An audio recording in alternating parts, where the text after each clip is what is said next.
foi, O que você está achando dessa Peraí, eu vou viagem? te gravar, tô te gravando. O que você está achando? O que você está achando dessa Eu tô viagem? achando magnífico. O que você está achando? Parece que eu tô no jogo do Flamengo. Estamos indo agora pro estádio, galera. Tu nessa câmera fica lindo, filho. Fui, né, velho? Olha, Olha um carro 3 olha. O que você está achando dessa viagem? E tu, o que tá achando? Tira a pata. Bora fazer pra frente, pra nós. Ai, meu primeiro pra cá. Olha ali, olha.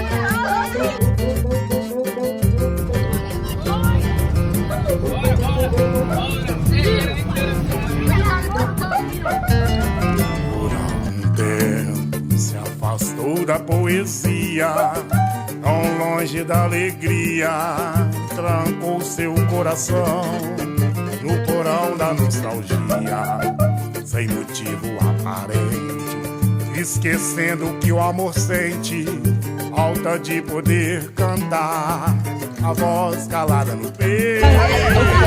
Parece no vlogzinho. Cuida, como dá esse jeito.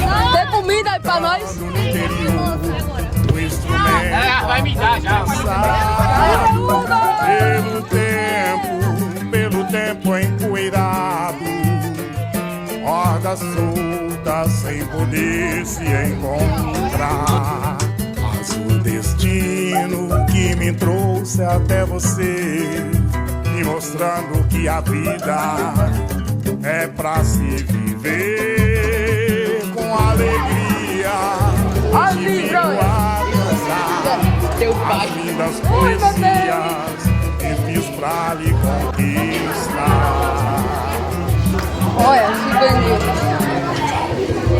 se olha tua mãe. Sou da poesia, tão longe da alegria, trancou seu coração no porão da nostalgia, sem motivo aparente, esquecendo que o homem sente. Eita, assédio, galera. Assédio aqui. Na entrada o livro de visita que a gente tem, tá? Eu já coloquei o nome da escola, a data, é só assinar e colocar a série deles. A série também dos que vieram terça-feira, a gente também esqueceu de ler isso, certo? Pronto, bom dia minha gente, mais uma vez. Bom dia. Sejam bem-vindos ao museu, e o museu está abrindo especialmente para vocês o que aconteceu na terça-feira e hoje. Nós não estamos abertos à visitação por conta de que nós estamos sem os monitores que tradicionalmente o museu precisa ter para poder funcionar. Como a universidade não renovou ainda as bolsas dos monitores, aí a gente não pode ficar abrindo como nós gostaríamos, que seria o museu aberto o dia inteiro, de segunda a sexta-feira, como normalmente nós fazemos. Mas aí o Douglas, né, que é um ex-aluno meu, e eu acho que talvez seja professor de vocês, o Douglas conversou comigo e perguntou se seria possível recebê-los. Foi o que a gente fez essa semana agora, terça, e hoje recebendo vocês, beleza? Então sejam bem-vindos aqui ao museu. E a visita de vocês, eu sou o professor Jorge Luiz, sou responsável pelo setor de paleontologia, sou paleontólogo, estudo os fósseis e também diretor aqui do museu há alguns anos. Então, respondo pelas duas coisas, pela paleontologia e pela direção geral aqui do museu. Aqui a gente tem a Adrícia, que está de verde, é nossa estagiária lá da paleontologia, e a Andréia, que também é estagiária lá da paleontologia e vai ajudar a gente hoje a fazer a visita com vocês nos espaços que são abertos ao público. O Museu de História Natural, ele é um espaço, como qualquer museu, que não se limita apenas ao que vocês vão ver agora, que são as salas de exposição. Os museus precisam ter laboratórios de pesquisa e nós temos. Esse espaço aqui atrás de vocês e essa lateral aqui do lado direito, do meu lado direito, são dois espaços, é um L, que são laboratórios. Esse espaço daqui da frente e o ali de trás são os espaços destinados à visitação. Mas lá atrás o museu também tem outros laboratórios, inclusive a paleontologia e a geologia ficam nos laboratórios aqui atrás. Então temos os laboratórios de pesquisa, onde as meninas ficam, e temos a sala de exposição, além de um acervo. Então, para ser museu, é preciso ter a pesquisa sendo feita, é preciso ter salas de acervo, de guarda, ou seja, o material que é estudado fica guardado nessas salas, e a sala que é aberta ao público, que são as salas de exposição, que são essas daqui. Então, para vocês terem ideia, vocês vão ver fósseis naquela sala lá, que é uma sala que a gente chama Lagoas do Mar ao Sertão, e também tem fósseis aqui numa sala que é uma exposição de paleonto. Então são duas salas com exposição de fósseis. Aí vocês vão ver alguns fósseis. Porém, a coleção tem mais de 20 mil fósseis. A coleção é imensa, ela é gigante, mas ela não é aberta para visitação, só para fazer pesquisa. Então, colegas que vêm de outros lugares que precisam ver os fósseis, estudar, porque são fósseis que dizem respeito ao que eles fazem, eles têm acesso, a gente vai, e eles têm acesso junto com a gente para olhar o material, para fazer as comparações que é preciso. A mesma coisa é a sala de herpetologia, o setor de herpetologia. Só para dar dois exemplos, mas isso vocês imaginem que é todo o museu assim. Então a gente tem um setor de herpetologia, que é aquela sala ali atrás, e é um setor que estuda anfíbios e serpentes, as cobras. Então esse setor, a gente tem ali uma sala com exposição de algumas serpentes. Porém, o setor tem em torno de 25 mil bichos guardados. Então vejam que a coleção é muito grande, mas só um pouquinho disso é que fica em exposição para o público. Isso é assim com qualquer outro setor do museu, e também é assim com qualquer museu que vocês imaginarem no mundo inteiro.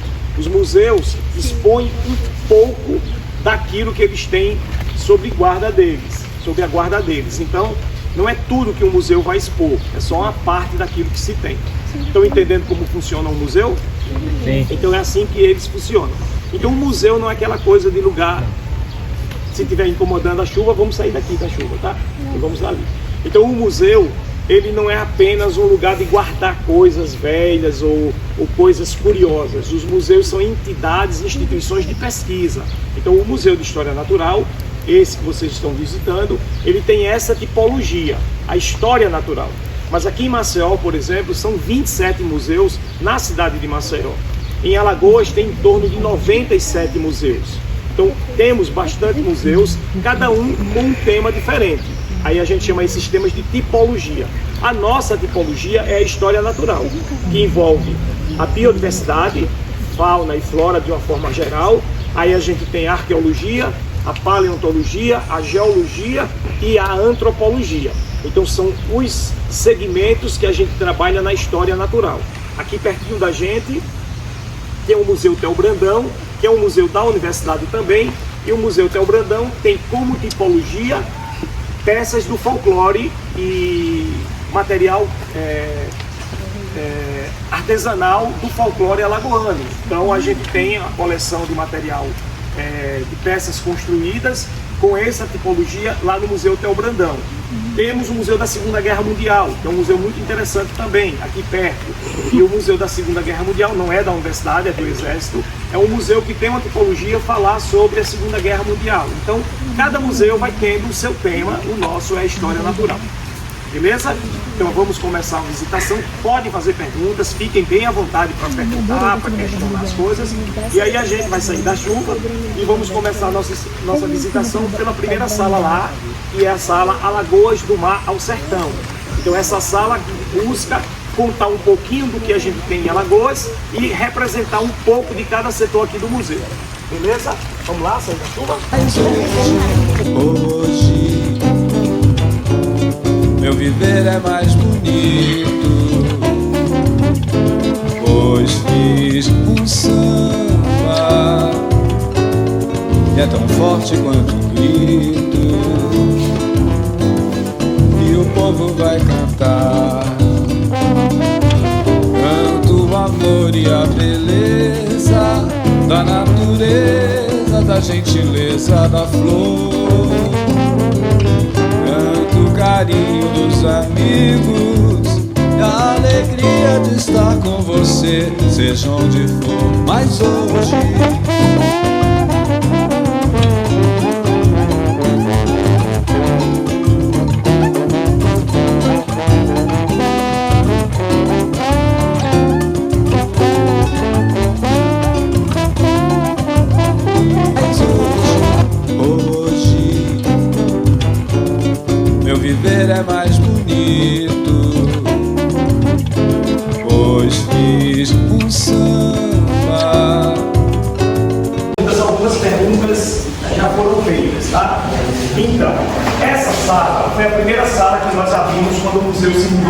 O museu tem 33 anos e em 2016 nós estávamos lá no Farol e em 2016 nós nos mudamos aqui para esse espaço, para esse prédio e começamos a reorganizar as exposições. Então essa exposição é a exposição Alagoas do Baixo Sertão, e aí a gente fez esses dioramas com essa intenção, o litoral de Alagoas, a Mata Atlântica de Alagoas e a Caatinga, que é o sertão alagoano lá no diorama.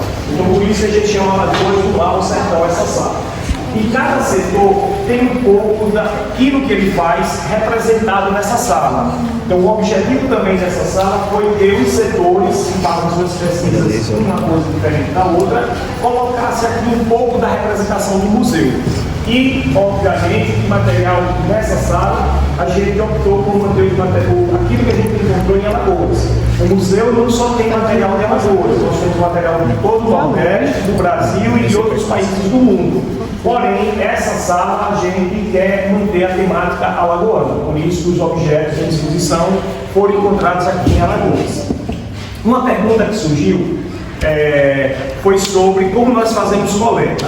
Então a primeira informação para vocês, aqui nós temos o tubarão lixa, temos o casco de tartaruga, temos aquele pinguim lá em cima, temos uma gaivota pendurada, aqui temos uma preguiça com o filhote, temos um papamel, que é esse bichinho que está aqui no chão, ali a gente tem um veado gatinheiro e temos um gavião também naquele diorama da Caatinga. Nenhum bicho desse foi morto para fazer isso. Eles estão taxidermizados. As pessoas chamam vulgarmente de empalhados. Mas empalhados é um termo que a gente não usa mais. Mas eles estão taxidermizados, ou seja, eles foram preparados para a exposição e são peles de animais que um dia foram seres vivos. Não é uma réplica e sim a própria pele do animal. Mas nós não matamos para isso. Esses animais foram encontrados ou com o pescador e foram doados para a gente, ou foram animais que foram apreendidos pelo IBAMA. O IBAMA manteve lá para tentar recuperar eles, para depois devolver eles para a natureza, mas muitos não conseguem resistir porque foram muito maltratados, já com poucos problemas. E aí, nesse caso, quando o animal entrou em óbito lá no IBAMA, a gente pegou esses animais, eles mandam para a gente prepara e coloca em exposição. Nós não sacrificamos animais para esse tipo de coisa. Certo? Não é o objetivo do museu. E nós fazemos coleta porque todos os laboratórios aqui têm projetos de campo que é necessário para poder fazer coleta. Aí respondendo a Lorena. Então, Lorena, cada laboratório com a sua especificidade, beleza? Vou falar da paleontologia. Então, eu tenho alguns projetos de paleontologia, que são as minhas pesquisas com os fósseis. Eu faço pesquisa com os fósseis em toda Alagoas e muito mais no sertão de Alagoas, e faço pesquisa com os fósseis nas cavernas da Chapada Diamantina, na Bahia. Então, a cada 6 meses eu passo um mês lá na Chapada Diamantina, nas cavernas, estudando os fósseis que tem lá. Então, agora em junho, por exemplo, eu vou viajar para lá mais uma vez para continuar com esse projeto. Então eu tenho um projeto, aí eu vou para campo com um objetivo. Então não é só chegar e recolher o fóssil. A gente tem um monte de perguntas que são feitas e a gente precisa respondê-las. Isso é fazer ciência. Então se a gente tem uma pergunta e a gente tenta estudar aquilo para responder essa pergunta, a gente está fazendo ciência. Então o objetivo lá na Chapada e aqui é estudar os fósseis, saber como era o ambiente em que esses organismos viviam, como era o clima, entender por que eles entraram em extinção, por como eles se deslocavam. Então a gente tem um monte de questões que a gente busca responder indo para campo, fazendo a coleta, trazendo para o laboratório, estudando no laboratório e depois desenvolvendo a escrita para contar essa história. A mesma coisa serve para o pessoal que trabalha com serpentes e anfíbios. Eles têm vários projetos aqui, então eles vão para campo, fazem a coleta do material, mas não é só chegar e coletar. Tem um monte de informações no ambiente que precisam ser retiradas. A hora que isso aconteceu, o dia, a localidade, se o animal estava no chão, se ele estava numa árvore, se ele estava dentro de uma bromélia, se ele estava por baixo das folhas. Então todas essas informações vão ser anotadas para poder se fazer o estudo. Perfeito? Da mesma forma que eu faço isso na paleonto, o pessoal faz isso com as serpentes, os lagartos e os anfíbios, o pessoal que estuda aves faz a mesma coisa, o pessoal que estuda mamíferos faz a mesma coisa, o pessoal que estuda moluscos, a mesma coisa. Então, todos os setores do museu aqui, o pessoal da botânica, quando vai fazer coleta no campo, essas coletas têm que ser todas definidas, muito bem registradas, para você ter o máximo de informação possível. Pode ser um campo que você vai de manhã e volta à tarde, mas pode ser um campo de 2 dias, 3 dias, uma semana, um mês, quando eu vou para campo. Então, dependendo de onde se vai e do que se quer fazer, você pode passar um intervalo de tempo curtinho ou um intervalo de tempo muito longo. Então, depende do projeto que você tem. E a gente não trabalha só, trabalha com o pessoal, que é o pessoal que a gente orienta. O Douglas já foi estagiário aqui do museu, passou um bom tempo estagiando aqui. Então a gente tem os alunos da gente, pode ser alunos da graduação, daqui a pouco vocês vão estar na universidade, pode ser aluno de mestrado, aluno de doutorado, especialistas aqui dentro do museu. É assim que a gente trabalha, pesquisa é isso, certo? Pois bem, então aqui a gente tem um pouco dessa representação. Então aqui um pouco do litoral alagoano, aí vocês vão dizer assim: caraca, Jorge, como é que você disse que essa sala é de Alagoas e tem um pinguim ali em cima? Lembrando que esse pinguim foi encontrado em Alagoas, tá? Não foi ele é da Antártica, perfeito. Mas os pinguins, quando fazem esses deslocamentos mais para o norte, saem da Antártica e sobem mais para o norte, eles vão para o litoral sul do Brasil, chegam na região sudeste. Às vezes, eles pegam uma corrente marinha e essas correntes marinhas terminam indo trazendo eles até o litoral do Nordeste. Aqui já teve um ano em Alagoas, se eu não me engano, que foram 16 pinguins que foram encontrados nas praias alagoanas. Então eles não vieram para cá porque quiseram, não vieram pegar o sol de verão de Alagoas, tá? Eles simplesmente foram transportados por correntes e aí foram sendo levados, e aí terminam muito cansados, chegando na praia ou chegando em algum lugar que o pescador pega e traz para a praia para entregar ao IBAMA. Esse foi a mesma coisa. Chegou na nossa praia, o pessoal coletou, levou para o IBAMA, mas ele não resistiu. Muitos resistem, eles são mandados de volta para o Rio Grande do Sul. Lá no Rio Grande do Sul, o pessoal trabalha com eles, o pessoal tem um grupo especializado nisso, que lá chega muito.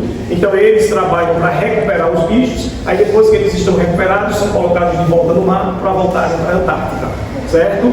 Então esse, quer queira, quer não, mesmo não sendo alagoano, foi encontrado em praias alagoanas. Então, do litoral, foi aqui no litoral, por isso que ele está aí representando uma parte do litoral alagoano. Aqui a gente tem a Mata Atlântica e alguns bichos da Mata Atlântica, nem tudo que fica nesse diorama está aí. Alguns bichos a gente recolheu para fazer manutenção e depois trazer de volta. E a mesma coisa com a Caatinga, lá com o sertão.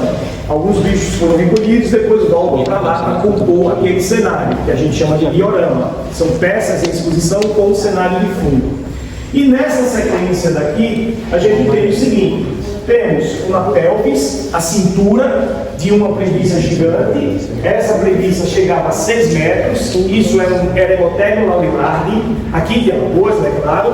E aqui, para vocês terem ideia, é a pelvis, a cintura de uma preguiça de Oxa, que ela está lá, com um filhote nas costas dela. Então vejam a diferença de tamanho. As preguiças foram diminuindo de tamanho e passaram a viver nas árvores, enquanto que essas viviam no chão. A gente chama de preguiça terrícola. Para lembrar vocês, temos um amigo aqui que já disse a mim que essa aqui, foi você? Que essa aqui é o Cid lá da Era do Gelo, do filminho Era do Gelo. Quem lembra da Era do Gelo do filme, temos o Cid, que seria essa preguiça, o representante das preguiças. Então aqui tem uma pelvis de uma preguiça contemporânea, aqui é onde ficaria o fêmur dela, aqui o outro fêmur. Então aqui é onde ficaria o fêmur dessa preguiça e o outro fêmur aqui. O fêmur desse animal ele tem em torno de 1 metro. É dessa altura o fêmur dela. Então essas preguiças viveram, temos muitos fósseis dessas preguiças aqui em Alagoas. E nós temos um único caso, que essa a gente não põe em exibição, porque é um fóssil muito importante, que é uma preguiça mãe e um filhote. Só existe essa no mundo inteiro. Essas preguiças são encontradas em vários lugares da América, desde a América do Norte até aqui a América do Sul. porém nunca foi encontrado uma mãe e um filhote junto. E ainda tem mais. A gente encontrou a mãe e o filhote dentro da cavidade abdominal dela. Portanto, a gente acredita que ela estava prenha quando ela morreu. Isso é único no planeta. Esse achado que nós temos aqui na cidade de Piranhas, né, no município de Piranhas, lá na região do Sertão Alagoano. Então isso aqui é de Olho d'Água do Casado. Esse fóssil aqui é do município de Olho d'Água do Casado. Então a gente tem um material muito importante aqui na coleção. São materiais que são frutos das pesquisas que a gente desenvolve. Então o material vem para cá e a gente faz os estudos e faz as publicações depois. Então essa aqui é uma Eremopteron laurelardi, uma preguiça. Aqui em Alagoas, esses fósseis a gente datou, mandou datar, e a datação deu de 15 mil anos a 87 mil anos. Então esses fósseis de preguiça, de mastodonte, de tigre de dente de sabre, de toxodon, todos esses bichos que nós encontramos aqui em Alagoas, muito mais que isso, esses daqui, eles têm em torno de 15 mil a 87 mil anos. É o intervalo das datações que nós mandamos fazer aqui para Alagoas. Isso aqui, ó, é uma mandíbula, o lado direito de um dentário, né, esse pedaço aqui, de um dentário de uma preguiça gigante, dessa daqui. Então aqui tem 3 dentes e um quarto dente aqui que está quebrado, mas esses 3 dentes aqui da frente são inteiros. Então isso aqui é a mandíbula da Eremopteron laurelardi. Aqui é o osso do calcanhar, então do nosso calcanhar, no caso do calcanhar delas, é o osso do calcanhar, e ali embaixo, nessa parte inferior, um astrágalo. Esse osso de baixo fica em cima desse que está no meio. E é isso que permite a rotação de um pé. Então a gente só é capaz de mexer os pés porque o nosso astrágalo em cima do nosso calcânio permite esse movimento de rotação. Então aqui a gente tem um calcânio de preguiça e um astrágalo de preguiça, de Eremopteron laurelardi. Não é muito grande, porque os maiores são desse tamanho. Lembrando que essa preguiça aqui não era estava tão velha assim, ela era um pouquinho jovem. As mais velhas, aqui nós temos uma adulta bem grande, ela tem 1,30 m de um lado para o outro da pelvis, e a pelvis está inteira lá na outra. Então é 1,30 m isso aqui. Então você imagina 1,30 m e aí começa a imaginar a proporção do tamanho desse animal. Então eram imensas, com um fêmur, cada fêmur com 1 m. Então já dá para a gente ter ideia que não é um animal pequeno.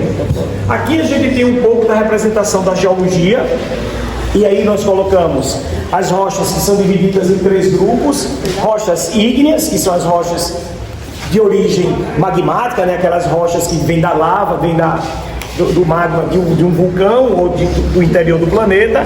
Então temos as rochas ígneas, aqui no meio as rochas sedimentares, e as rochas sedimentares são normalmente, a maior parte das vezes, onde nós encontramos os fósseis, nas rochas sedimentares, e embaixo nós temos as rochas metamórficas, rochas que sofreram um processo, uma transformação, por isso o nome metamórfica, que quer dizer que vem de metamorfismo, que vem de metamorfose, modificação. Então aqui a gente tem os 3 grupos de rocha e aqui várias rochas diferentes representando cada grupo desse. Essa é a exposição de geologia. Aqui os insetos, que é uma exposição que eu adoro insetos, eu acho muito bonito também. E aqui tem um pouco da representação dos insetos. O universo dos insetos é muito maior que isso, né? São os bichos mais abundantes que a gente tem aqui, porém a gente apenas fez uma pequena representação. Breve nós iremos inaugurar uma nova sala. Aí essa nova sala vai ter uma exposição grande demais de insetos, de tudo, mas é uma sala de invertebrados. Então a gente vai abrir uma sala só para os invertebrados. Aí nesse caso ela vai ter muito mais insetos e muito mais outros bichos, crustáceos, moluscos e por aí vai. Então essa aqui é uma exposição com alguns insetos que são bem curiosos, assim, que a gente conhece no dia a dia. Os himenópteras, né, as abelhas, por exemplo, e as vespas. Os dípteras, que são representados pelas moscas. Os ortópteras, que são os clássicos gafanhotos. E os hemípteras, que são as cigarras, os percevejos. A gente chama isso aqui, não sei se vocês chamam Eu conheço essa daqui como barata d'água, que ela é muito comum em pés de coqueiro, ou então em água, né, que ela se reproduz na água.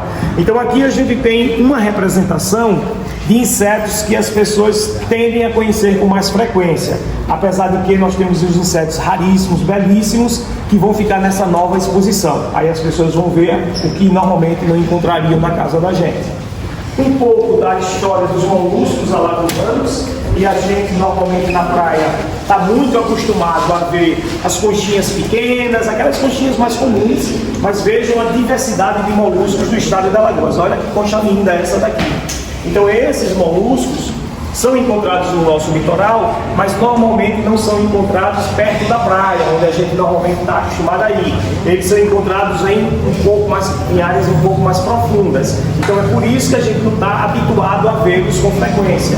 Mas eles estão no nosso litoral. Só que eles não ocupam o mesmo espaço, né? A gente sabe que na natureza os seres vivos têm os seus espaços próprios, eles vão se distribuir de acordo com um determinado nicho que a gente chama, e aí eles não entram em competição. Para não entrar em competição, eles vão ocupando espaços diferenciados. Nesse caso, um dos espaços é a profundidade. Vão se distribuindo à medida que a profundidade vai aumentando no oceano, e agora a gente tem essa diversidade deles. Perfeito? Aqui, os mamíferos, um pouco dos mamíferos. E dos mamíferos foi colocado, pelo pessoal da mastozoologia, foi colocado crânios. Então temos um golfinho, temos uma paca, e a paca tem uma coisa bem interessante, que ela tem essa estrutura aqui na bochecha um pouquinho bem saliente, porque as pacas armazenam as sementes dentro da boca, os frutos ela armazena dentro da boca para levar para o ninho delas, para levar para a toca. Então elas não saem levando de uma em uma, elas pegam o máximo que podem, deixam tudo dentro da boca e correm para o ninho e vão lá e colocam para depois vir buscar novamente. Então isso aqui é uma famosa paca, o caçaco, o coati, o bicho preguiça, um tamanduá mirim, né, que é o parente do tamanduá bandeira, do grandão, esse é o mirim, e aí um crânio humano. Aí antes que eu esqueça, eu só me lembrei de ver agora porque eu vi isso aqui. Ó, em alguns desses móveis, vocês vão ver que tem uma plaquinha. Pronto, dá pra ver todo mundo daqui. Ali na parede, ó, ali onde tem a lâmpada, aquela parte de cima vocês estão vendo que tem uns quadradinhos brancos, não tem isso? Uhum. Aqui em alguns móveis desses, aqui tem um, aqui tem outro, e por aí tem mais. Isso aí é o que nós chamamos de beacons. Esses beacons, eles têm informações sobre a exposição. Então vocês podem ir no Play Store, baixar um aplicativo chamado de Tatu, e quando vocês entrarem no Tatu, nesse aplicativo, vai sair informações sobre cada, Tatu. A gente clica no Tatu, depois que baixa ele, aí vai continuar sem conta, Museu de História Natural, aí quando a gente lista de obras, aí vem, deixa eu ver onde a gente está, pronto, aqui na pele de guaxinim, isso é um guaxinim, pele de guaxinim, aí vamos lá.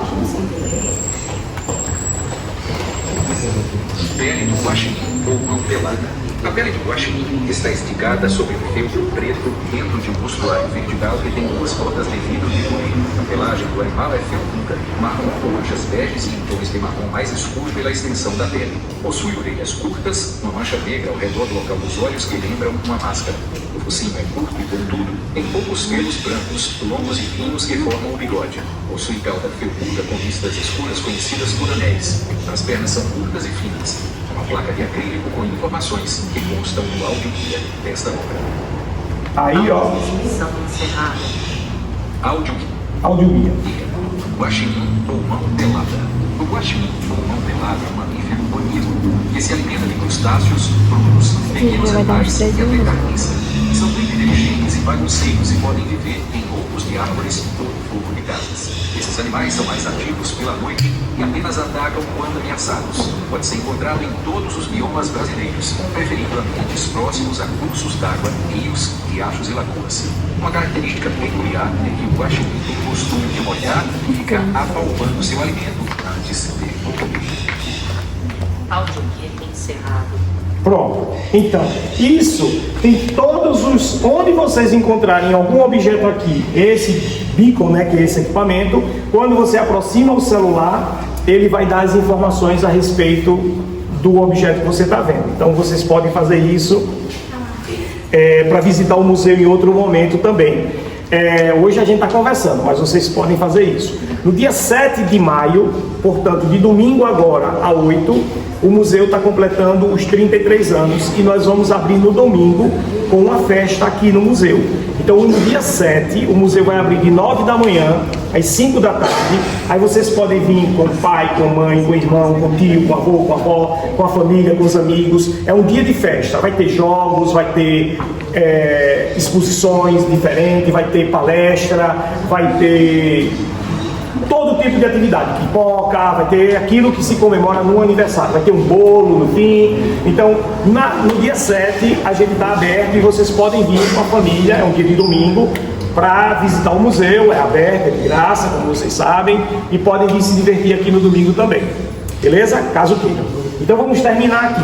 Então aqui a gente tem os crânios de mamífero e aqui o guaxinim, vocês já ouviram toda a explicação sobre ele, que é o famoso mão pelada. Mão pelada porque essa parte das mãos deles não tem pelo e ele tem um hábito de toda vez que vai comer, ele molha o alimento na água, é como se ele estivesse lavando o alimento para poder comer, tá? Por isso que chamam de mão pelada ou guaxinim. Aqui a gente tem aves do litoral alagoano e do lado de cá uma réplica do Archaeopteryx. O Archaeopteryx é um fóssil de um animal que era a transição dos répteis para as aves, né? Ele tem partes do corpo dele das aves, isso, dinossaurovianos. Ele tem uma parte de características de réptil e uma parte de características de ave. Então ele tem o meio termo, é um elo de transição, como a gente chama. E ali uma garrinha, uma réplica de uma garra de Velociraptor, que é um dinossauro também muito famoso, lembrem do Blue, da Blue do Jurassic Park. Nesse daqui temos uma cascavel adulta, bonita pra caramba, olha que mal lindo, e temos uma jiboia comendo uma ré. Então foi assim que ela foi encontrada, foi assim que a pessoa que encontrou capturou e trouxe todo o museu. Não era o que nós queríamos. Primeiro era deixar a bichinha comer e depois deixar ela ir embora. Mas terminaram capturando ela e trazendo para cá. E aí a gente, isso aqui já está no museu há mais de 20 anos, então ela terminou sendo usada em exposição, mostrando essa característica das serpentes, que é abrir o máximo possível a mandíbula, porque elas têm um osso a mais que a gente não tem, um osso chamado de quadrado, e aí permite com que a boca delas não abre assim como a nossa. A boca delas tem um osso a mais. Então as serpentes têm esse aqui, e quando elas abrem a boca, elas fazem isso. A gente só consegue fazer isso. Então elas têm um osso a mais e por isso elas distendem a boca muito mais que outros animais para comer presas enormes. Então tem essas duas aqui. Aqui a gente tem uma pele, né, um processo de troca, elas vão trocando a pele para poder crescer. Tem uma característica dela de alguns crustáceos, de alguns bichos que precisam trocar a estrutura externa para poder ir aumentando de tamanho. E aqui temos algumas curiosidades sobre cobra coral, sobre essa daqui. É uma epíquia, que é uma cobra pequenininha que as pessoas, a gente mal consegue ver que ela vive no folhiço das matas, né, embaixo das folhas das matas. E aí tem algumas curiosidades sobre cobras. Do lado de cá, a gente tem um tronco de 110 milhões de anos. Esse tronco é da época dos dinossauros, quando os dinossauros estavam caminhando, essa árvore estava viva. Então ela tombou, foi fossilizada num processo de fossilização chamado de carbonização. Ela lembra um carvão, mas isso é um tipo de fossilização. Então é um fóssil de 110 milhões aqui de Alagoas. A gente aqui em Alagoas encontrou fósseis do Jurássico, do Cretáceo, do Pleistoceno e do Devoniano, que são os fósseis mais antigos, com 400 milhões de anos. Então a gente tem essa representação aqui de angiospermas encelados pelo paleonto. E aqui uma exposição da botânica.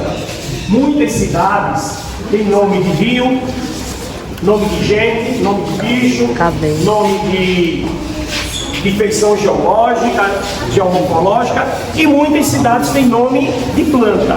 Então o pessoal criou essa exposição chamada de Planticidades, né, que é cidades com nomes de planta. Em Alagoas tem muita, não dava para a gente colocar todas, aí colocamos só 10, que está aqui no mapa. Certo? Esse mapa era aqui, ele caiu, eu deixei ele ali.